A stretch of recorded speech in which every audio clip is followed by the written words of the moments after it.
Hello, if you like this video, don't forget to like and subscribe. Thank you. Hi, this is the demo of the Super Game Boy. The Super Game Boy is a peripheral that allows Game Boy cartridges to be played on a Super Nintendo Entertainment System console. Released in June 1994, it retailed for $59.99 in the United States and 49 British pounds and 99 pence in the United Kingdom. In South Korea, it is called the Super Mini Gameboy and was distributed by Hyundai Electronics. A revised model, the Super Game Boy 2, was released in Japan in January 1998. Functionality: the Super Game Boy cartridge, Super Famicom version. The Super Game Boy is compatible with the same cartridges as the original Game Boy. Original Game Boy cartridges, the Game Boy Camera, and dual-mode Game Boy Color cartridges in Game Boy mode.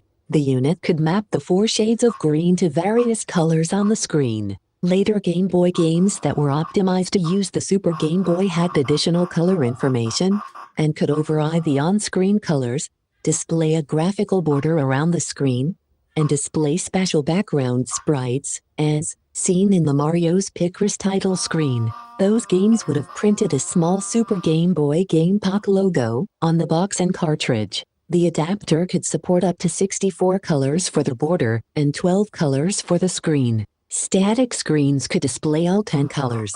Certain games can load multiple borders depending on the player's location in the game, such as Dragon Warrior Iron 2. It is also possible for Super Game Boy games to make use of the Super NES hardware for extra effects, as demonstrated in Contra, The Alien Wars, Donkey Kong, Kirby's Dream Land 2, A Bug's Life, FIFA 98, Road to World Cup, Madden 97, Animaniacs and Toy Story. These games had expanded sound when used with the Super Game Boy. Wario Blast, the Game Boy version of Primal Rage, the Game Boy version of Killer Instinct and several other titles even allowed the second Super NES controller to be used for 2-player action. The title screen changed to show that these games had a 2-player option, rather than a connection. Status: using the Super Multi app, some games even supported 4 players. The original Super Game Boy does not support Game Link multiplayer because, according to a Nintendo spokesman, a 2-player configuration would interfere with the RF signal from the television. The Game Boy version of Space Invaders allowed players to access the Super NES version of the game as well as a colored version of the Game Boy game. The Super NES version is copied into and run from the console's internal 256 KB work RAM. Some black Game Boy Color cartridge games also have Super Game Boy enhancements,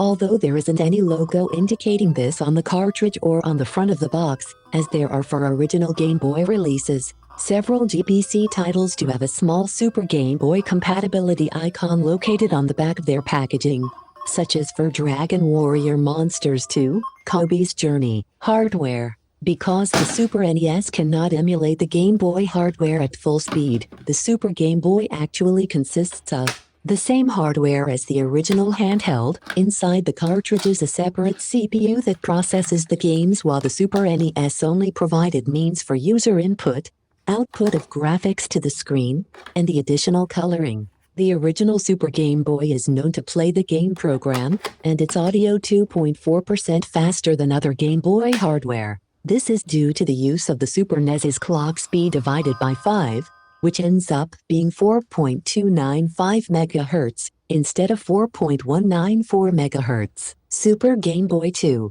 The Super Game Boy 2. The Super Game Boy 2 was released exclusively in Japan in January 1998. Additions included a link port to allow a user to access 2-player mode via the link cable, the green Game Link LED, and the red power LED indicator, and it runs at the exact speed of the Game Boy. The original model runs 2.4% faster than a Game Boy. In addition, it came with 8 new default borders, which replaced those in the original model, though the old borders are still accessible via code. However, it retained the same built-in palettes and coloring tools as on the original model. Also, this version of the SGB does not allow one to change borders in some games that have built-in borders. Some games have features only available through the Super Game Boy too, such as a special Tetris D exporter. Hope you enjoy this video. Have a nice day.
Hello, if you like this video, don't forget to like and subscribe. Thank you.